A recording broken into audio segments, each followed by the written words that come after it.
Jadi kita memang harus berpikir sampai level yang terburuk. Ini bisa berubah semua ketika paling ekstrim ada kesepakatan. Nama-nama orang yang elektabilitasnya tinggi, tapi dia nggak punya saham di partai, kita potong. Sehingga kemudian peluang itu jadi terbuka. Buat nama-nama yang elektabilitasnya kecil, tapi punya saham besar di partai. Buat saya itu ironi tertinggi kalau sampai terjadi.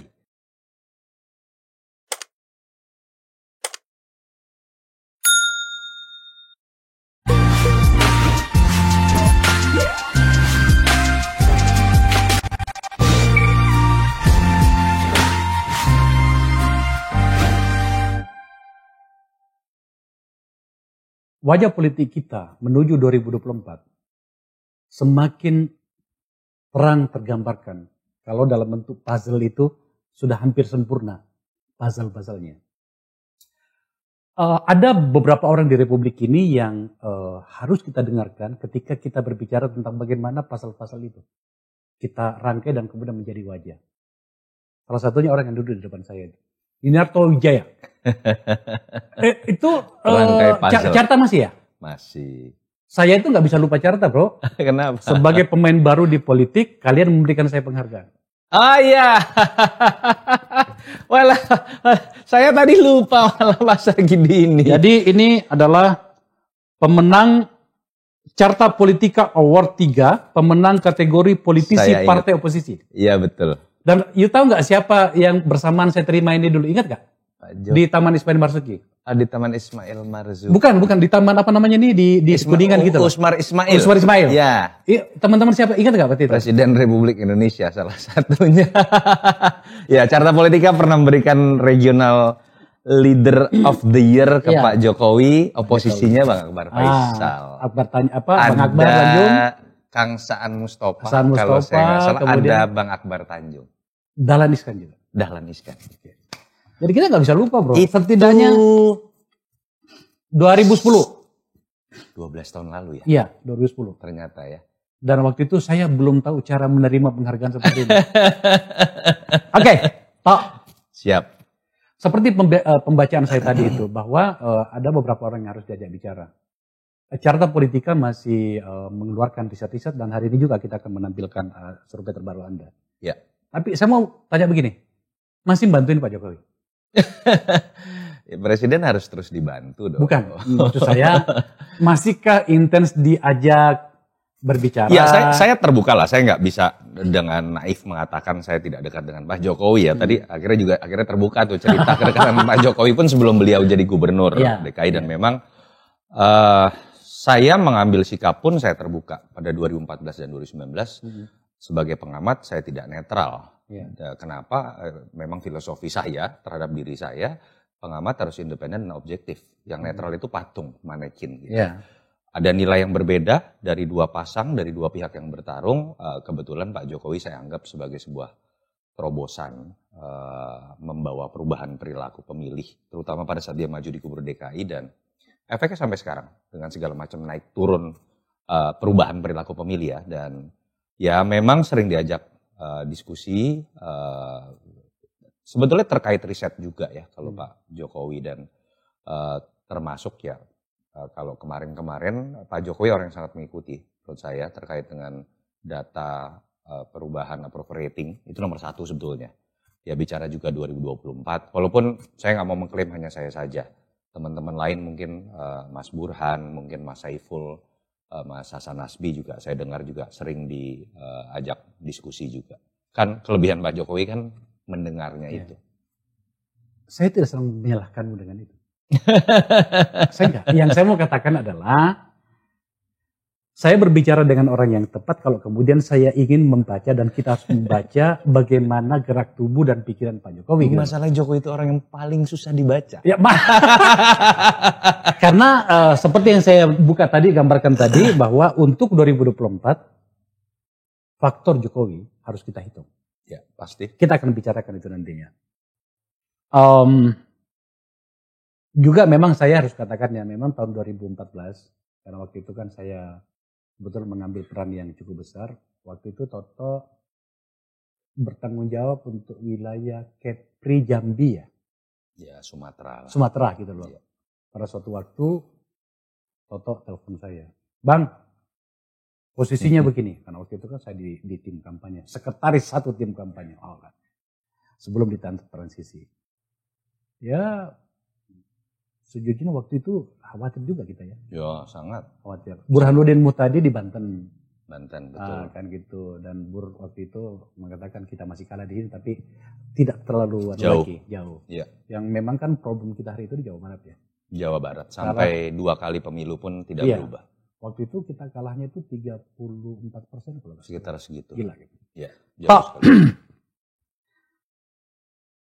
isu semakin banyak berkembang, komposisi macam-macam. Orang menyebutnya bahwa kita bicara capres. Ya. Oke. Ada yang mengatakan bahwa akan ada 4 pasangan. Dengan melihat konstelasi hari ini, PDIP 1. Mengajukan karena bisa sendiri, karena bisa. Angka presidensial Prabowo Subianto dengan tambahan satu partai. Tambahan satu partai kecil sudah masuk, kemudian KIB cukup, kemudian koalisi yang sedang digadang-gadang oleh Bang Surya, entah dengan siapa gitu ya, meskipun di ujungnya gerak ya, karena Demokrat kelihatannya pada beberapa bagian itu melontarkan beberapa pernyataan yang bisa saja dibaca bahwa ini kayaknya enggan gitu loh. Artinya paling jelek-jeleknya 3 lah kira-kira gitu ya. Tapi untuk sementara kita hitung 4. Siapakah 4 orang itu? Atau siapakah 3 pasangan itu? Nanyanya langsung digili. Iya. Pertama saya lebih menilai kemungkinan 3 lebih besar dibanding 4. Oke. Karena kotak-katik terkait dengan angka 20-25% itu tidak mudah menggabungkan 4 koalisi ya gitu ya. Walaupun dengan catatan kalau PDI Perjuangan dia bertarung sendiri dan cukup percaya diri, kemungkinan untuk terjadi 4 pasang lebih mungkin terjadi. Tapi kalau dia mengambil 1 partai saja, menurut saya sudah hampir pasti hanya 3.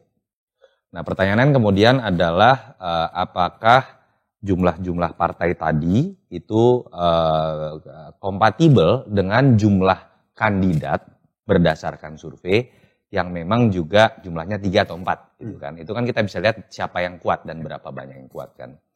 Kalau kita lihat memang dilihat dari survei 3 besar ini agak sulit untuk digeser. Jadi ada kalau di Liga Inggris itu papan atas gitu ya. Dan lompatannya ke peringkat keempat langsung jauh. Coba tampilin.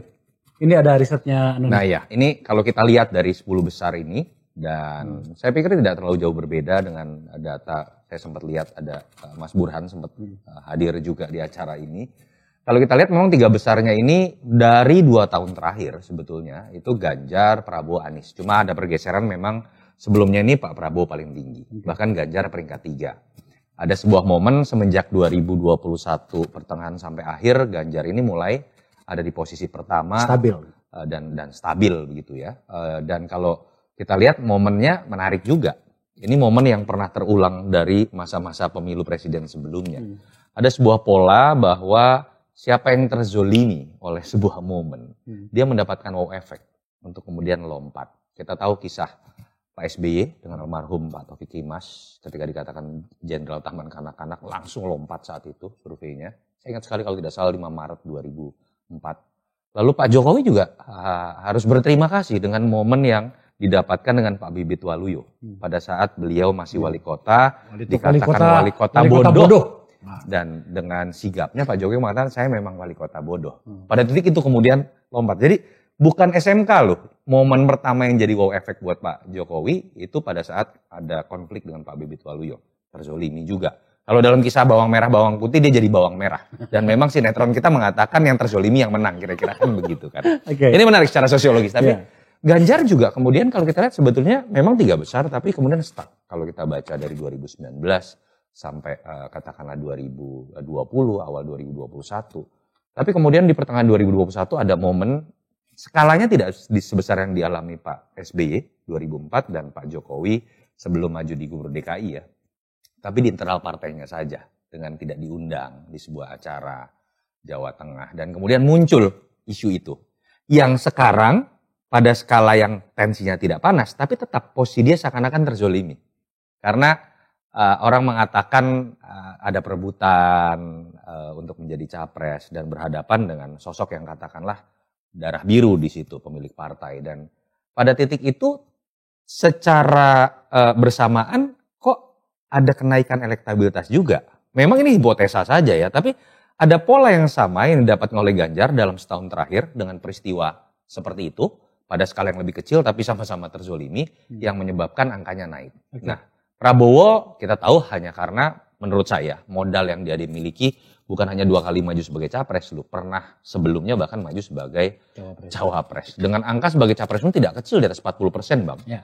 Ketiga, Anies Baswedan kita tahu memang mendapatkan momen besar ketika 2017 menang di Pilkada DKI. Dan itu bukan momen sekedar pilkada. Momen pertama kalinya, tanda kutip ya, rezim Jokowi itu kalah dalam sebuah pertarungan yang diidentikan lebih dekat dengan Ahok. Dan kemudian oposisi saat itu di belakangnya ada Pak Prabowo dan beberapa pihak lain mendapatkan kemenangan. Dan sampai sekarang saya pikir kalau kita baca di survei pun sosok yang dianggap sebagai antitesa Jokowi kan juga adalah Anies Baswedan. Dalam konteks positioning politik ya. Dan itu yang kemudian dinikmati oleh Anies Baswedan. Dan itu yang menyebabkan kesimpulan pertama yang saya coba lihat adalah kita kok sepertinya kalau membaca survei ini belum bisa melepaskan 2024 sebagai kelanjutan residu dari apa yang terjadi pada 2014 dan 2019. Saya sedih, saya tidak senang dengan fakta ini, tapi faktanya yang seperti itu. Ganjar kenapa besar? Salah satunya selain karena faktor klik terzolimi, tapi dia memang dianggap sebagai penerus Jokowi. Kesamaan faktor sosiologis sama-sama PDI Perjuangan, Jawa Tengah, karakter personal branding yang agak mirip, walaupun ada beberapa perbedaan begitu ya. Lalu kemudian Anies Baswedan juga karena residu tadi. Barisan anti Jokowi nanti bisa terlihat dari cross tabulasi daerah atau misalnya partai adalah dia menikmati limpahan elektoral dari orang-orang yang memang dulu menjadi basis pemilih dari bukan Jokowi. Misalnya kalau kita lihat di bagian partai, PKS, basis pemilih PKS, jadi ini cara membacanya adalah kita cross tabulasikan data antara pilihan partai dengan pilihan capres 10 nama ya. Kalau kita lihat misalnya PKS, jelas PKS dari 7% responden yang menyatakan memilih PKS, 63%-nya atau mayoritas itu menyatakan memilih Anies Baswedan. Dan kita tahu partai yang diidentikan paling berseberangan ya adalah dengan Pak Jokowi adalah PKS. Begitu pula kalau kita lihat dari partai-partai yang mendukung Pak Jokowi, termasuk PDI Perjuangan sendiri, itu ternyata memang mendukung Ganjar Pranowo. Jadi faktanya seperti itu. Residu dari 2014-2019 masih akan, saya harus mengatakan bahkan mendominasi. Berpengaruh besar terhadap apa yang akan terjadi 2024. Oke. Berarti kita untuk sementara, kira-kira sampai beberapa bulan ke depan, bahkan barangkali sampai di ujung nantinya, fokus kita akan berada pada 3 figur ini ya? Betul, 3 papan atas ini. 3 papan atas ini. Iya. Coba tampilkan data yang satunya.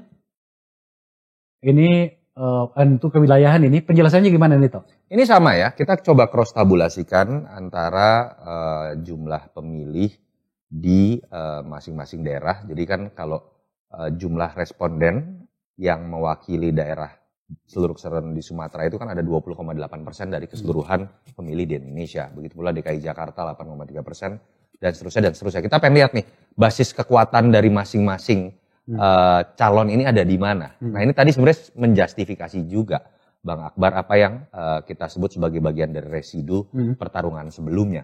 Daerah-daerah yang dulu dikuasai oleh Jokowi, sekarang dikuasai oleh Ganjar. Yang dianggap secara branding punya kesamaan dengan Jokowi. Daerah-daerah yang tidak dikuasai oleh Jokowi dulu, itu terbagi 2. Antara memilih Anies yang dianggap sebagai antitesa atau barisan seberang Jokowi dengan sisa-sisa suara yang pernah digarap oleh Pak Prabowo. Tapi kalau kita lihat angkanya turun dibandingkan dengan angka yang berhasil dia dapatkan di tahun 2014-2019 dan itu termakan oleh suara Anies. Itu yang menyebabkan ketiga nama ini karena terlanjur sudah diidentikan sebagai penerus Jokowi, sebagai sosok simbol atau yang berseberangan dengan Jokowi. Dan Pak Prabowo yang sekarang berada di antara keduanya, itu kemudian sulit buat calon-calon lain menembus stigma yang terlanjur terbentuk selama paling tidak 8 tahun ya, kalau kita lihat. Oke, kalau begitu ya sudah kita sambil menunggu perkembangan politik selanjutnya hari-hari ke depan, berarti kita bicara tentang itu. Kita tahu kan ada beberapa peristiwa yang kemudian setidaknya pada beberapa pendapat atau pandangan itu mempengaruhi mungkin elektabilitas, katakanlah Mas Ganjar. Ya. Setelah Rakernasnya PDIP itu kan dan kemudian Ibu Mega berbicara sangat keras. Ya. Gimana untuk mengatakannya? Seperti kemudian Pak Ganjar itu sedikit bisa kita katakan terkunci, tapi bisa juga seakan-akan dia sedikit agak mundur selangkah. Ya. Kita harus membaca apa itu toh? Apakah kita bisa mengatakan bahwa tertutup peluangnya Ganjar Pranowo di PDIP? Atau malah seperti apa? Iya, ini kan framing besarnya menariknya begini Bang. Kita tarik deh, jangan 3 besar saja. Kita tarik 5 besar suara. Okay. Ada Ganjar, ada Prabowo, ada Anies, ada Ridwan Kamil, ada Sandiaga Uno. Okay. Coba perhatikan. 5 besar pilihan publik yang merepresentasikan suara di bawah. 4 diantaranya bukan pemilik partai. Tapi ada sebuah fakta lain bahwa suara 20-25% presidensial threshold, itu kita tahu dengan karakter partai seperti sekarang, itu akan ditentukan oleh 1 orang saja per partai. Betul. Ketua umum. Ya. Mau-maunya ketua umum kalau kita mau bicara padanya begitu ya.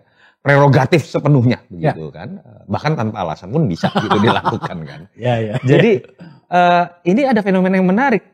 Apa yang tampil di sini berbusa-busa saya sebutkan dalam presentasi tiap 3 bulan atau Mas Burhan atau Mas Saiful. Jangan-jangan itu kemudian belum tentu bahkan bisa menjadi seorang calon. Ini ironisnya gitu kan. Karena kalau kita bicara skala paling ekstrim, ketika libido semua ketua partai atau pemilik partai, anaknya kah, temannya kah gitu ya, yang pengen kemudian maju, tapi elektabilitasnya kecil, yang bisa saya lakukan masih ada nggak harapan buat saya maju? Kalau saya langsung bertarung di hadapan rakyat, saya kalah. Okay. Tapi kalau saya potong orang-orang itu yang kemudian nggak punya saham di partai, saya jadi punya peluang. Jadi kita memang harus berpikir sampai level yang terburuk. Ini bisa berubah semua ketika paling ekstrim ada kesepakatan. Nama-nama orang yang elektabilitasnya tinggi, tapi dia nggak punya saham di partai, kita potong. Sehingga kemudian peluang itu jadi terbuka. Buat nama-nama yang elektabilitasnya kecil, tapi punya saham besar di partai. Buat saya itu ironi tertinggi kalau sampai terjadi kualitas terburuk dari apa yang kita lihat dalam pemilu 2024. Walaupun saya pikir tidak segila itu juga lah para pemilik partai. Ada ruang abu-abu yang ingin dia coba gunakan juga karena mungkin takut kalah juga partainya. Tidak dapat kotel efek juga. Nah, ini kita masuk ke PDI Perjuangan akhirnya kan. Saya melihat ada simplifikasi yang digunakan oleh sesama pengamat, awam, para politisi ketika membaca seorang Ibu Mega. Dari 2 sisi simplifikasinya. Simplifikasi yang pertama adalah yang mengatakan bahwa dia ibu yang sayang dengan anaknya. Atau ketua umum yang sangat membanggakan terah Soekarno-nya. Dan menurut saya itu pernah terbantahkan ketika 2014 dia juga mengalahkan dirinya. Tapi juga ada simplifikasi versi lain yang menurut saya juga salah. Kalau kemudian menganggap bahwa peristiwa 2024 itu pasti sama dengan peristiwa 2014. Ya. Bahwa dia akan melihat survei dan realistis. Karena kompleksitas psikologi Ibu Mega juga sudah berbeda. Berbeda 2014 2024. Ya. Mengalahkan diri sendiri dengan mengalahkan seorang anak juga, saya juga seorang ayah gitu ya, akan berbeda. Saya yakin Bang Akbar mengalami situasi yang sama. Jadi saya harus mengatakan Ibu Mega tidak akan bisa ditebak. Yang menarik kan adalah ketika semua orang berusaha, jangan-jangan Ganjar juga berusaha membaca, Pak Jokowi juga berusaha membaca, semua kader PDIP termasuk Mbak Puan juga berusaha menunggu dan membaca Ibu Mega. Pertanyaannya kan yang menarik, variabel di sekitarnya tidak diam. Ada partai lain yang juga bergerak. Ada partai lain yang juga mungkin melirik Ganjar. Nasdem misalnya mencantumkan nama Ganjar dalam Rakernas sebagai salah satu capres. Pertanyaan di situ kan jadi menarik. Pertama, apakah Ibu Mega akan tetap menggunakan masa injury time seperti yang dia lakukan di 2014 dengan resiko bahwa ada kemungkinan terbentuknya koalisi lain yang lebih dulu terjadi, dan pertanyaan besar apakah Ganjar bisa diambil atau tidak di situ misalnya kan. Pertanyaan lain juga apakah Pak Jokowi akan diam, itu nanti mungkin menarik buat jadi bahasan berikut. Karena Pak Jokowi menurut saya dari apa yang keluar dalam beberapa statement walaupun sangat implisit ya sebagai seorang Jawa, termasuk puncaknya apa yang terjadi pada Rakernas Projo, Walaupun dia bukan ketum PDI Perjuangan, beyond that, saya melihat Jokowi tidak ingin menjadi penonton. Tidak tahu seberapa besar dia ingin menjadi seorang kingmaker, tapi saya pikir adalah sebuah hal wajar kalau dia berkaca dari apa yang terjadi dengan SBY. Betapa tidak produktifnya secara politik seorang presiden yang maju dan berhasil menang dalam 2 periode, tapi tidak berhasil menjadi kingmaker di pemilu berikut. Saya pikir Jokowi tidak mau mengulang. Sampai di situ dulu toh. Ini pertanyaan yang bahasan yang paling penting. Pertanyaan publik yang terdengar agak usil itu adalah gini. Bisakah Pak Jokowi? Saya tidak ingin menggunakan kata beranikah. Bisakah Pak Jokowi menjadi seorang kingmaker di luar dari format PDIP? Ya. Karena seperti yang kita tahu, ada banyak informasi, ada banyak analisis yang berkembang. Bukan saya loh ini, banyak orang yang mengatakannya. Misalnya di Jawa Tengah ada beberapa tokoh yang memilih berseberangan dengan Ibu Mega, dan kemudian kita tahu ujungnya di mana. Ya. Saya kembali pada pertanyaan yang mungkin agak nakal tapi publik sering membicarakannya. Ya. Maukah Pak Jokowi atau bisakah Pak Jokowi menjadi seorang kingmaker di luar format PDIP? Saya malah melihat yang lebih sulit dilakukan oleh Jokowi adalah dia menjadi kingmaker di PDI Perjuangan. Iya. Pak Jokowi ini jelas kalau kita lihat dari pasang surut dan segala macam rumor yang berkembang terkait dengan hubungan Pak Jokowi dengan Ibu Mega. Kita lihat dari awal kan memang sudah memposisikan diri. Pertama karena memang dalam sejarahnya dia pun bukan seorang kader dalam PDI Perjuangan. Bukan elit lah. Dia bukan juga ketua DPP. Dia memang masuk karena menjadikan PDI Perjuangan kendaraan politik. Walaupun menjadi kader ya. Untuk kemudian berkiprah dan berhasil menjadi kepala daerah lalu menjadi seorang presiden. Dan ruang gerak yang terbentuk secara historikal lebih luas itu kemudian juga terbukti ketika menjadi seorang presiden. Kita lihat loh kedekatan beliau dengan Nasdem, kedekatan beliau dengan Golkar, bahkan banyak bercandaan. Kayaknya kok kalau hadir dalam acara-acara partai seperti Nasdem dan Golkar kayak lebih plong pidatonya, bercandanya lebih plong. Ya karena memang jelas dia bukan petugas partai Golkar, bukan petugas partai Nasdem misalnya gitu kan. Sehingga itu yang menyebabkan menurut saya tidak mengagetkan kalau muncul spekulasi dan sangat dimungkinkan Pak Jokowi akan punya upaya, katakanlah beliau memang ingin menjadi kingmaker, itu malah menurut saya ruang geraknya dia rasakan akan lebih besar ketika tidak dia lakukan itu di dalam internal PDI Perjuangan. Pertanyaannya bisa atau tidak kan? Iya, dan lagian juga seperti yang saya sampaikan tadi, apakah PDIP akan membiarkan itu terjadi ketika seorang kadernya yang dia jadikan untuk kemudian bermain di luar dari format yang mereka rancang? Menurut saya sebuah pikiran yang logis-logis saja sih. Ya. Tapi kembali pada yang tadi, bisakah, saya lebih memilih kata yang moderat, bisakah Pak Jokowi melakukan itu dan mau nggak beliau?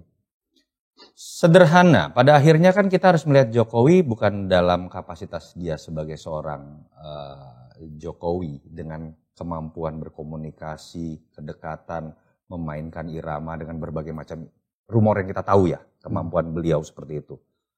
Kita harus melihat Jokowi secara lebih realistis, dia masih punya power tidak untuk kemudian melakukan itu. Yeah. Problem paling utama dari seorang presiden untuk menjadi kingmaker adalah siapa dia? Apakah dia masih dianggap sebagai seorang presiden yang punya power? Yang masih dihormati sehingga kemudian bisa memiliki bargaining position tinggi?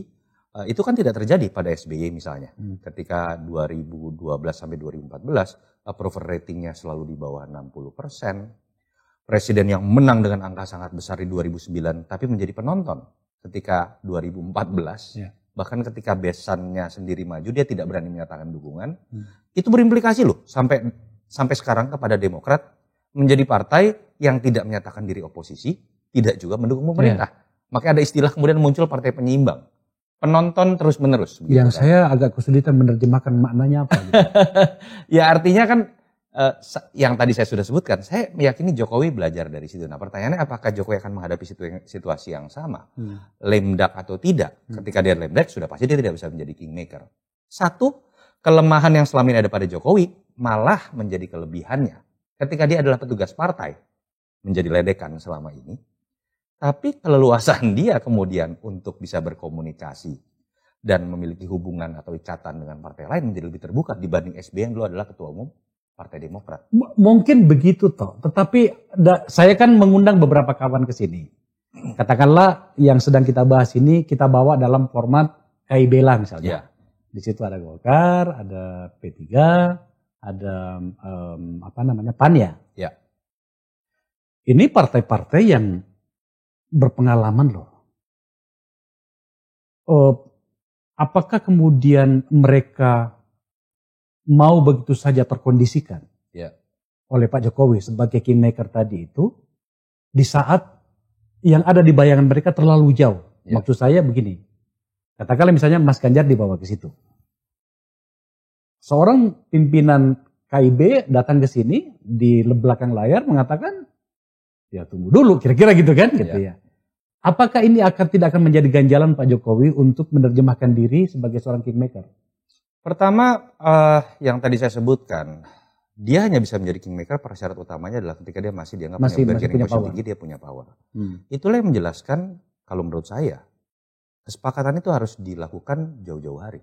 Ketika dia belum masuk kepada masa menjelang pensiun, tanda kutip. Itu juga yang menurut saya kalau kita mau berspekulasi yang menjelaskan. Kenapa sih perdebatan mengenai munculnya koalisi ini, seakan-akan ini udah mau diselesain tahun ini juga. Kan gitu. Iya. Saya pikir ada sebuah kesadaran entah dari kubu non KIB atau KIB atau misalnya kalau kita mau berspekulasi. Pemilu masih hampir 2 tahun kalau dibandingkan dengan bulan Mei ketika Jokowi tiba-tiba mengagetkan dalam Rakernas Projo mengeluarkan secara implisit yang ditafsirkan dukungan kepada salah satu calon presiden. Ngapain sekarang? Kan pertanyaannya gitu kan. Dan kemudian itu kan disertai dengan berbagai macam, sampai sekarang loh Bang Akbar, perbincangan koalisi ini seakan-akan bulan depan udah pendaftaran KPU. Kita nggak pernah ngeliat situasi seperti ini. Menurut saya itu dimulai dari sebuah energi besar, yang mungkin hanya bisa diceritakan oleh teman-teman pengambil keputusan di partai ya, para ketua umum, yang mengetahui memang ada gerakan untuk mengunci itu jauh-jauh hari. Kalau mau dispekulasikan ya, kita bicara energi terbesar, kekuatan terbesar itu kan seorang Jokowi ya. Saya nggak pernah bisa buktikan nih spekulasi ini, tapi saya pikir beliau juga menyadari kalau ingin menjadi seorang kingmaker saat dia masih kuat, ketika dia masih pegang power, sisa waktunya masih lama, approval ratingnya masih tinggi, daya ikatnya terhadap partai-partai masih bisa dilakukan, ancaman untuk melakukan reshuffle masih bisa dilakukan, partai-partai masih membutuhkan logistik untuk menjadi bagian dari kekuasaan, pada titik itulah dia bisa melakukan upaya untuk menjadi kingmaker. Jadi terkaan saya itu hanya bisa berlaku kalau dikunci tahun ini. Walaupun tetap ada resiko, kita tahu Bang Akbar, sebelum pendaftaran hari terakhir yang namanya politisi nggak bisa dipegang, gitu kan. Barangnya udah masuk belum tentu gitu kan, dealnya terjadi gitu ya. Tapi logikanya menurut saya seperti itu. Kita akan melihat bukan hanya the election comes too early, tapi upaya mengunci koalisi mungkin akan kita lihat dalam beberapa bulan ini. Tidak lebih lama dari itu. Kejutan dan pengkhianatan akan terjadi pada masa sesudahnya. Siapa yang sadar dibohongi, siapa yang kemudian bermain dua kaki baru akan terbaca sesudahnya. Kata yang saya hindari sebenarnya di podcast ini. Kejutan dan pengkhianatan akan terjadi dalam waktu dekat. Kalau begitu ceritanya, saya kembali ke tadi belum tuntas tadi. Nasib Ganjar di PDIP seperti apa? Coba tampilkan tadi data yang dari parpol. Ini ya. Ya. Nih, coba lihat. Ya. PDIP itu dalam posisi sekarang pun Ganjar Pranowo itu masih 68,5% rata-rata ya dari pemilih PDIP itu. Ibu Puan itu ternyata cuma 6,2. Ya, ya ini fakta ya. Jadi sebenarnya kalau dikatakan hanya, menurut saya tidak ya, malah sudah mencapai angka 68,5%. Padahal kalau mau dicoba terjemahkan kan orang mungkin 90% saat ini membaca berita di media atau mendengar gosip lebih banyak yang percaya PDI Perjuangan akan mendukung Mbak Puan. Kalau coba diterjemahkan perbincangan politik, rumor begitu kan. Tapi faktanya kemudian ketika ditabrakkan dengan konstituen, kita bicara konstituen PDI Perjuangan ini kan, sudah hampir 70% dari konstituen menyatakan memilih Ganjar Pranowo. Coba Bang Akbar bisa cek, ada nggak akun teman-teman DPR, DPRD PDI Perjuangan yang berani nyebut Ganjar Pranowo, saya nggak pernah lakukan. Tapi dalam kapasitas itu kemudian konstituen memilih hampir 70%. Masih dapat 8,5. Mbak Puan memang masih punya tugas sangat besar ya dengan angka baru pemilih PD Perjuangan yang memilih beliau baru 6,2%, bahkan masih lebih tinggi Pak Prabowo karena mungkin spekulasi saya muncul isu Prabowo Puan gitu ya, Mbak Puan diposisikan nomor 2. Jadi ini sebuah fakta yang kita tadi bilang, perdebatan utama dan isu utama yang paling menarik dari 2024 itu adalah potensi tabrakan besar di antara keinginan konstituen dengan libido atau kegalauan dari pemilik partai. Dan ini tercerna di sini. Ini berita yang menyenangkan bagi para pemilih Ganjar Pranowo. Artinya dari temuannya Carta Politika dari survei ini, tampaknya masih ada peluang Pak Ganjar untuk ini bisa kabar baik kabar buruk loh. Saya bisa ngomong gitu. Kabar buruknya adalah bisa saja semakin karena gini, kita harus lihat bahwa kabar baiknya kalau berkaca secara rasional harusnya Ganjar punya peluang sangat besar dicalonkan oleh PDI Perjuangan. Kalau hitung-hitungan rasional. Tapi kalau kita menggunakan logika sebaliknya bisa juga pemilih Ganjar Pranowo harus bersikap realistis juga melihat kalau Ganjar lari dari PDI Perjuangan, dia akan menghadapi situasi yang juga sangat besar. Karena basis pemilih utamanya saat ini masih terbesar tetap dari PDI Perjuangan. Saya bisa bayangkan Jawa Tengah ketika mereka harus bertabrakan. Sosok Ganjar dengan kekuatan infrastruktur PDI Perjuangan. Bali misalnya atau beberapa daerah di Sumatera Utara. Memang ini buah simalakama menurut saya. Ini daerah nih. Ya, terlihat. Ganjar Pranowo hampir 70% di sini. Di Jawa Tengah, Yogyakarta, Jawa Timur. Tapi ini kan dalam situasi belum ada keputusan resmi dari partai yang memerintahkan infrastruktur bergerak. Saya tidak membayangkan akan terjadi sebuah zero sum game antara dua variabel terkuat di Jawa Tengah. Satu gubernurnya, satu lagi partai terkuat di Jawa Tengah dengan base ratio. Di situ akan ada tantangan. Jadi angka ini mencerminkan posisi yang dilematis sekali memang buat Ganjar. Itu Ganjar. Saya ingin bergeser ke Anies. Ya. Dalam beberapa analisa para pihak itu melihat risiko terbesar ada pada Anies tampaknya. Ya. Dia tidak punya partai. Ya. Tidak cukup punya kedekatan psikologis dan ideologis dengan partai-partai. Dan ada satu faktor di mana kemudian ada beberapa pernyataannya yang tampaknya harus dia review ulang menyangkut dengan posisi Pak Prabowo. Itu beredar kan gitu ya. Ini penting karena masyarakat kita itu kadang-kadang lebih melihat seperti itu. Di tempat ini Anda duduk, saya undang ketua hariannya Gerindra, Pak Dasko Sufmi. Saya tanya, Pak Prabowo gimana? Pasti maju. Saya tanya berikutnya, bagaimana dengan Pak Anies? Jawabannya bagus. Pak Dasko mengatakan, oh monggo saja silakan maju. Tapi Pak Anies harus paham bahwa Pak Prabowo maju. Itu cukup bagi kita semuanya untuk memahami posisinya. Kalau begitu keadaannya, maka kemudian Pak Anies mau kemana? Satu. Yang kedua, ada yang menarik. Saya tidak melakukan risetnya seperti Toto melakukannya. Tapi bacaan saya, ini juga terjadi tampaknya juga untuk Pak Ganjar.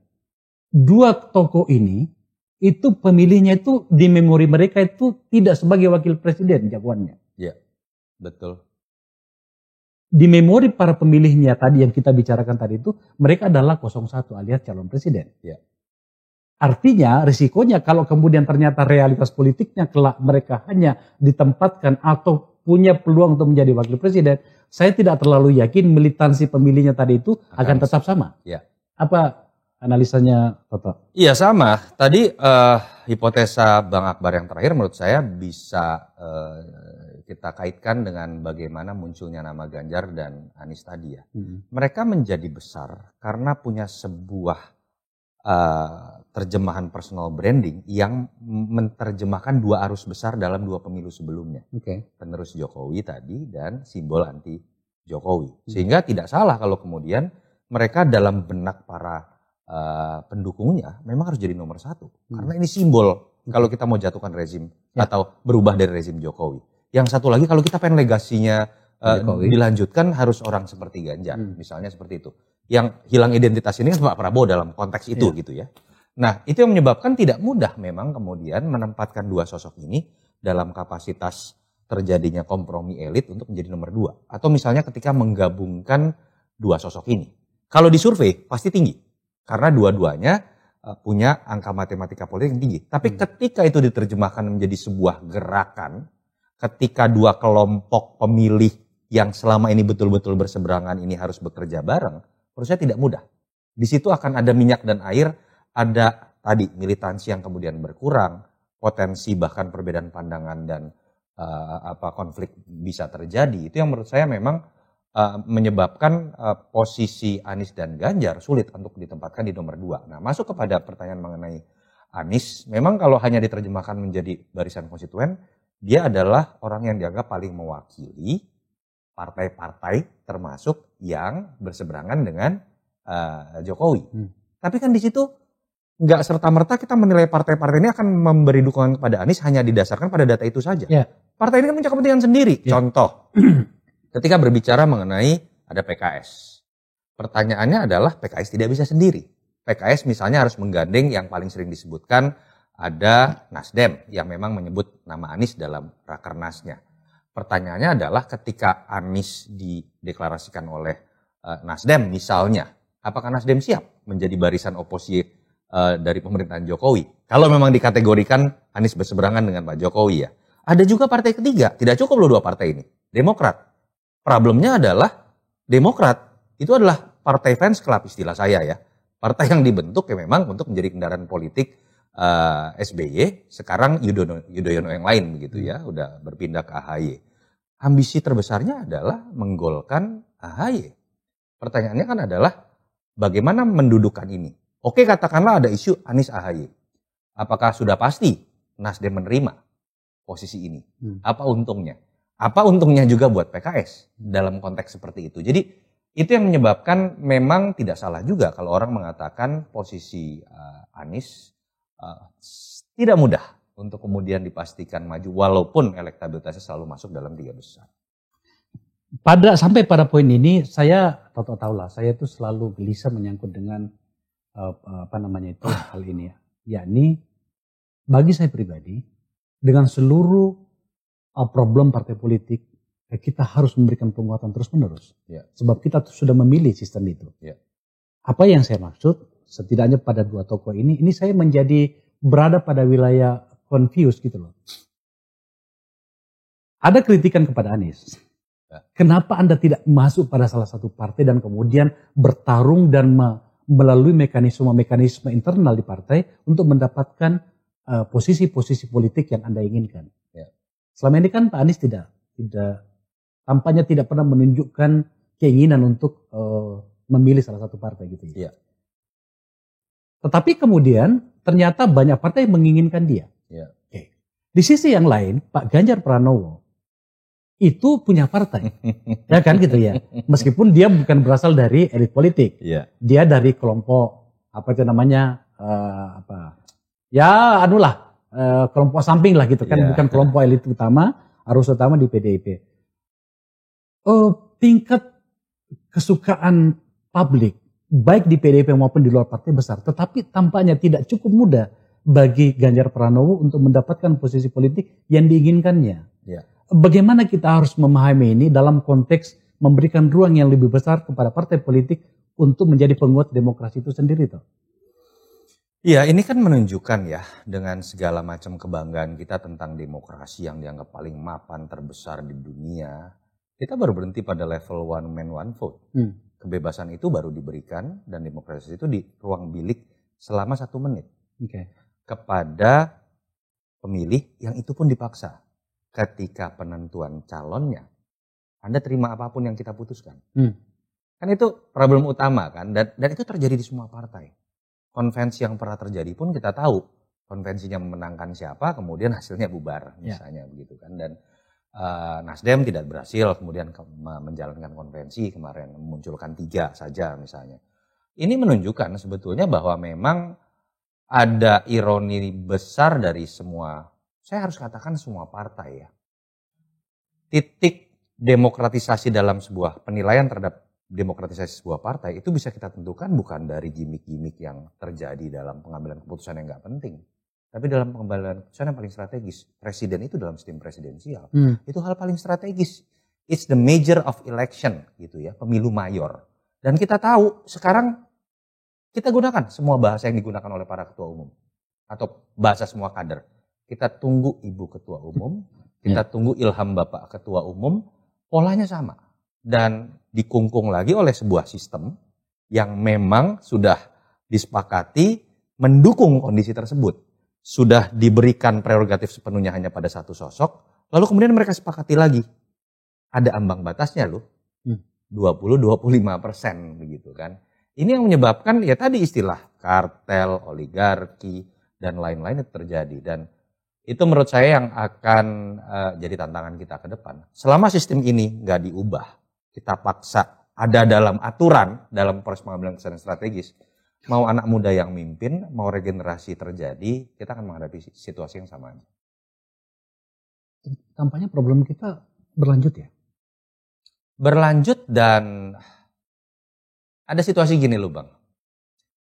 Politisi-politisi yang sering dikritik orang lama, dia lagi, bangsawan politik yang merasa memiliki partai itu 99,9%.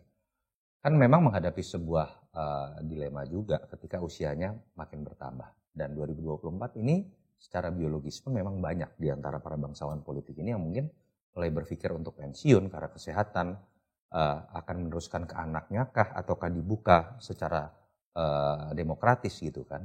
Dan kita tahu juga pada titik menjelang masa pensiun biasanya orang semakin keras. Itu yang menyebabkan kenapa sekarang kok nuansa konfliknya di partai-partai itu makin terasa keras. Karena yang dihadapi adalah orang yang punya 99% kekuasaan di partai, tapi mungkin sadar sebentar lagi harus pensiun. Itu yang sedang terjadi dalam pemberitaan kita dalam setahun terakhir itu, bagaimana zaman sedang berhadapan dengan kegalauan mereka. Ada satu yang membuat saya tetap saja tidak bisa menjadi lebih optimis ya.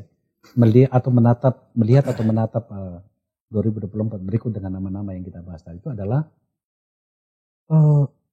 bahkan hari ini pada saat nama-nama itu sudah berseliweran di antara kita belum pernah bicara tentang mau bikin apa. Iya. Ini basi toh. Iya. Ini pasti kita akan dianggap oleh beberapa orang mengatakan Anda naif membicarakan ini. Tapi tidak apa-apa, aku milih itu. Menurut saya harus kita paksa mereka-mereka ini, bapak-bapak ini, yang tampaknya disukai oleh banyak orang ini untuk mulai maju selangkah, menawarkan pikiran. Contoh misalnya pemilih Anies, saya kan mengikuti banyak grup tuh. Itu pokoknya isu utamanya itu adalah JIS, Jakarta International Stadium. Benar nggak itu? Ya, benda mati yang dulu dikritik oleh Anies. Ya, itu. Nah, jadi menurut saya itu tidak apa-apa. Tidak apa-apa itu dikemukakan. Tetapi kan ini adalah capres. Saya berpikir hal yang lebih besar lagi dari situ. Demikian juga Pak Ganjar. Harus seperti itu toh. Anda kan seorang pengamat. Anda selalu bermuncul di publik. Saya berharap Anda memaksa mereka untuk masuk pada tahapan itu. Kita harus selangkah. Dan mulailah dari sini. Apa yang ingin Toto katakan menyangkut itu? Secara lebih ekstrim memang kita ini baru berkembang dari otoritarianisme itu malah sekarang dalam demokrasi kultus yang saya sebut. Kita tuh kemudian stuck. Pada titik kemudian kita mengidolakan dari satu orang secara terpaksa dalam sistem otoriter.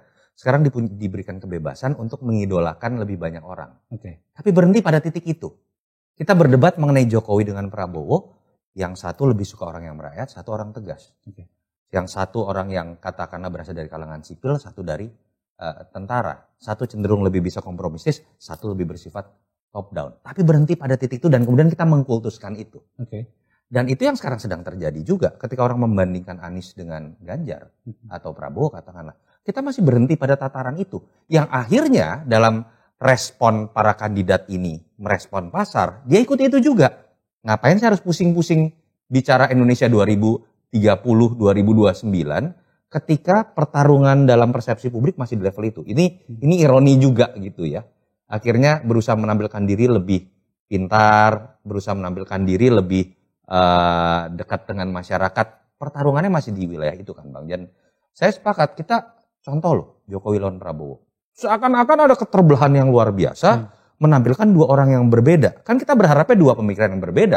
Sama seperti Republikan dengan Demokrat berdebat tentang pajak, berdebat tentang aborsi, berdebat tentang menilai agama dalam sebuah negara gitu kan. Kita lihat apa yang terjadi. Bang Akbar merasakan langsung tuh.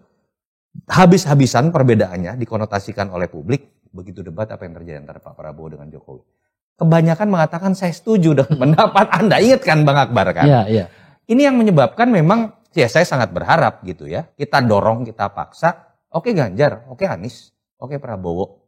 Pandangan Anda tentang pajak di 2029 bisa seperti apa? Pandangan Anda mengenai penerimaan dari sumber daya alam yang sekarang masih dominan ketika harus ditabrakkan dengan energi terbarukan seperti apa? Mereka harus mulai diuji seperti itu. Dan waktunya harus dimulai dari sekarang. Setuju? Bukan dengan adu balap banyak billboard, adu balap banyak deklarasi relawan. Saya setuju toh. Ini kan hari-hari ini begitu banyak peristiwa.